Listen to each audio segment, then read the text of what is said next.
Matthew Ward, February 18, 2016. Via Suzanne Ward. Website, MatthewBooks.com.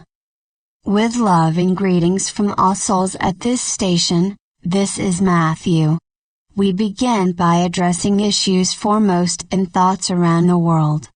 North Korea's recent successes in rocketry were not unexpected by analysts who have been observing activity in that country. Nevertheless, this is of concern because Kim Jong-un is considered unstable, egoistic and ambitious.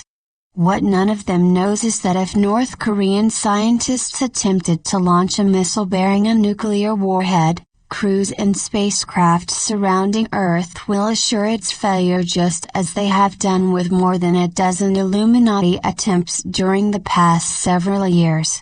Our perspective of Putin's aggression in Eastern Europe is that this is an Illuminati promulgated implication that he will forcibly bring Baltic countries, and others under Russia's governmental and economic control. That is not his intention. And as a reminder, the Illuminati feed on the energy of fear and resort to any means to engender fear.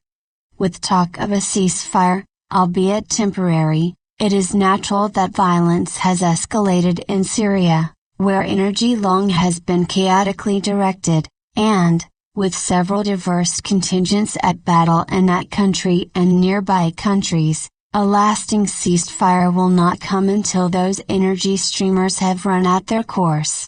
While Russia is criticized for its airstrikes that aid the Assad regime, as well as help ground forces regain areas taken over by the Islamic State, President Putin and other influential individuals are working behind the scenes to bring stability throughout the Mideast and North Africa. Understandably, there is concern about people in war-torn areas continuing to undertake risky transits into countries that are not able to provide adequate housing, schooling, work or healthcare to the millions of refugees already there. In time, violence will end in the villages and cities from which the people fled, and those who wish to return can start rebuilding their communities and lives. In the interim, compassion and goodwill, on the part of the host citizenry and the immigrants' contribution of talents, skills and assimilation efforts can result in compatibility and mutual benefit. In this moment and into the future, financial assistance from all prospering nations is necessary to ease, then end this humanitarian crisis.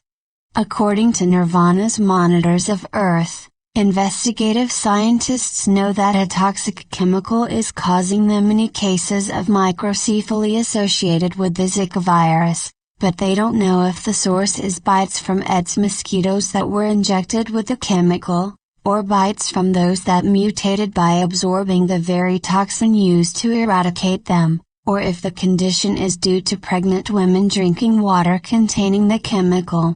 Thus, to readers who asked if the Illuminati are behind the spreading outbreak of Zika and microcephaly, we say yes, but it may be indirectly as opposed to their concerted but futile efforts to create pandemic spiralizing laboratory-designed viruses such as SARS and bird flu. They deliberately put toxins in chemtrail spray, and others are in industrial pollution, fossil fuel energy usage, soil and underground water contaminated by nuclear waste, or chemicals in fertilizer and insecticides. That this proliferation of toxicity is adversely affecting the planet and all of its life forms has been shamefully disregarded by chemical manufacturers, abetted by powerful individuals and governments. And, the Illuminati's amassing of wealth globally contributes in large measure to masses living in the impoverished conditions wherein disease-bearing mosquitoes thrive. No, karma is not involved in all cases of fleeing peoples or babies born with microcephaly and their families. Soul-level petitions are being granted in unprecedented numbers to permit advancement in evolvement status for enduring unchosen experiencing. Still, This honoring of soul requests isn't consciously known by those persons or the world, and their situations are seen as the grievous hardships they are on the physical level. The reader who wrote that astrological readers and intuitives have predicted the rest of this month in March will be extremely delicate on this planet asked in what areas will things be delicate and challenging? Certainly the aforementioned situations are delicate and fraught with challenges to the many millions directly affected and unnerving to all of society. Calmness about stock market volatility and reports of banks closing would be a challenge for investors, and confusion as to what is ahead economically very likely is worrisome to many others, too. In numerous countries candidates are vying for office and the citizens are anxious about election outcomes. Then there are predictions anew about catastrophic earthquakes and tsunamis as well as World War III imminent, starting in the Mideast. And, in the midst of all those energy streamers with tumultuous attachments, even light workers may find it challenging to consistently maintain optimism about Earth's future. That said, when planetary alignment is more conducive to unsettlement than during periods of less interaction, individuals with negative attitudes and pessimistic outlook will manifest more challenging circumstances for themselves. The law of attraction operates 24/7. Beloved family, every happening, whether perceived as progress or setbacks, tragedies or triumphs, is a reflection of vibrations that are ramping up turmoil so it can run out its course and simultaneously expanding the success of grassroots movements around the world. How we wish that this very moment life on earth were what you want: peace, truth, kindness, mutual respect and cooperation of all peoples.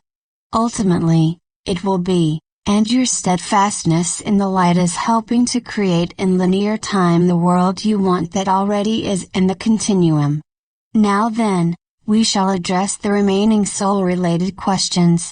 The first, from a reader in the United States, is much the same asked by others who also tied it to presidential campaigning in that country, but the relevance of this issue is global. What happens to the souls of unborn children due to an abortion?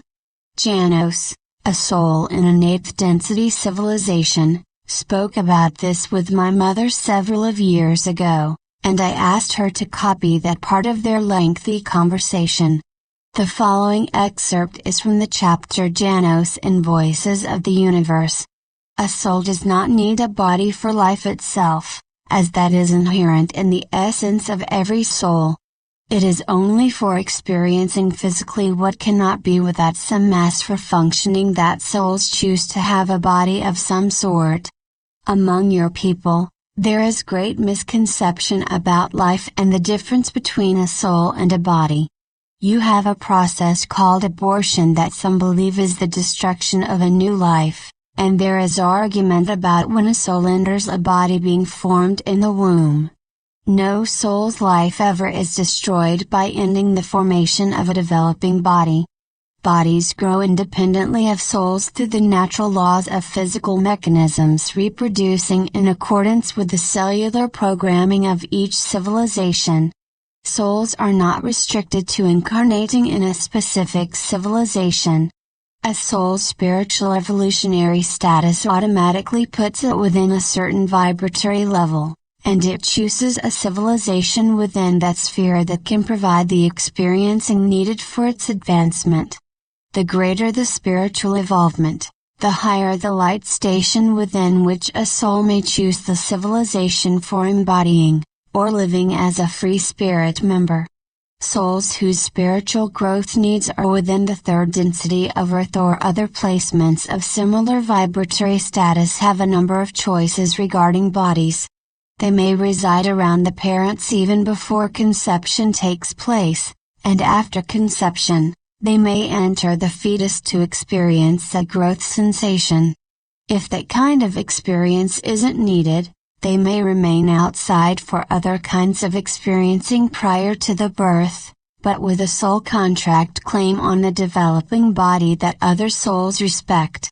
If a soul enters a developing body and then reverses that decision, the woman experiences a miscarriage. A soul may inhabit a developing body until imminent birth, then decide not to continue in that body and a stillbirth results.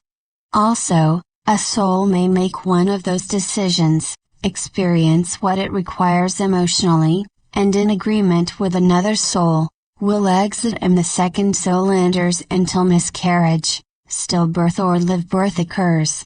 A soul with a claim on a developing body may permit another soul to reside in the body to experience the growth and birth sensation, then that soul leaves and the first one takes over the physical life.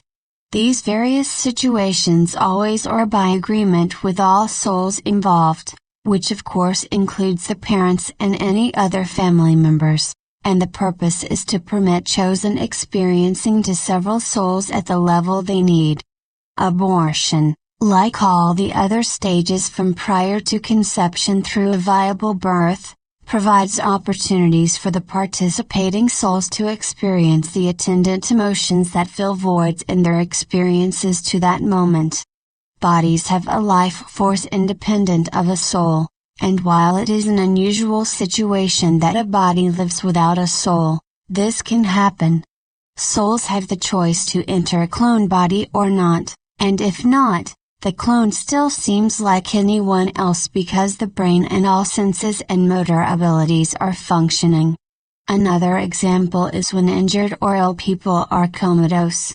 The soul may choose to remain with the body or not, and if not, as long as nourishment is given, that body continues to live in a vegetative state until it dies from deterioration of cells. Thank you, Mother. If all Earth's peoples could know that every one of you is a soul having a physical experience and the many choices souls have, abortion would not a political, social or religious issue. When you are living in the fullness of Earth's golden age, there will be no abortions or divisiveness of any kind. Life will be loving, peaceful and in harmony with all of nature. Is the soul the essence of a person? Or was it created to support the fundamental essence as a storage unit for experiences? In other words, are we really the essence, with a soul, mind and body as functional instruments only to support our true self, which is the essence, which would suggest that the soul is a spiritual function located in between our fundamental essence and our mind. Your true self is a soul, an independent, inviolate, eternal being, whether living in a physical or spirit world or as a free spirit anywhere in this universe. Your essence, or composition, is the pure love light energy of Creator, the source of everything in existence throughout the cosmos and in this universe is of God. Using Creator's energy and its gift of free will with its component power of manifestation, you design a mind and a body that will enable of you to function in accordance with what you want to experience after incarnating. You endow this person with a repository, or storage unit, of soul-level knowledge of the beginnings in Creator and the collective wisdom and memories of your other lifetimes. It may be helpful to read a prior message that offers more extensive information about preparing for a new physical lifetime. February 3, 2014. Thank you, Mother, for adding the date, and we add that a lifetime as a free spirit has nothing whatsoever to do with personality traits or behavior. It is a special kind of experiencing that may or may not require a body, not even an etheric body, whereby the soul communicates directly with God and knowledgeably accomplishes its pre-birth chosen mission. Jesus and other messengers of God are examples of souls that needed a body to accomplish their free spirit lifetime mission. Why is it that some deceased souls remain attached to the earth plane and not ascend to the light? How come they have that choice? Don't we all have to go to nirvana or another realm to account for our lives here, and assess whether we need to return or not? It isn't quite accurate to ascribe choice to the rare occasions when persons don't go to nirvana or another spirit world directly after physical death. The soul, which is pure love light energy, is liberated from the person's etheric body and psyche, and it is the psyche that is reluctant to leave. The power of belief is mighty indeed, and some of those people believe they still are alive and carrying on, maybe preparing for a loved one's return or caring for their young children or consummating a new business venture. Others know they had died but want to stay on Earth until they have completed something of utmost importance, perhaps explain to families how to handle personal business affairs or continue fighting alongside their comrades or let police know who killed them. Whatever the reason, it is of such vital significance to people in either of those categories that the energy they exert enables their etheric bodies to linger nearby. Eventually, often with the assistance of angels, spirit guides or a proficient energy worker, all of those souls realize that they cannot do what they desire and willingly move on to a spirit world. If to nirvana, they experience life review and take advantage of all the opportunities that wondrous realm offers as they plan their next embodiment. Then there is the considerably different situation that you call possession, which also is a very infrequent occurrence on Earth. A darkly inclined soul purposefully lingers to look for a body to enter during sleep time and remain henceforth. When it enters a body, a struggle ensues until one of the souls manages to oust the other. If the intruder soul takes possession, an experienced energy worker can perform what you call exorcism. When that is successful, the intruder is assisted to the light and the original occupant returns. If exorcism is not performed or is unsuccessful, the original soul goes to nirvana or the spirit world of its civilization and the intruder remains in the body and causes considerable changes in the person's behavior. What happened to the soul when someone committed suicide? First we say, there is no punishment for suicide as some religions teach. Just as in cases where physical death is by any other cause, the soul is liberated from the etheric body and psyche. Someone who takes his or her life does so in mental and emotional anguish, and the psyche enters nirvana in that traumatized state. After a healing process of tender, customized care and constant attentiveness, the person joins the realm's population and experiences life review just as all others do.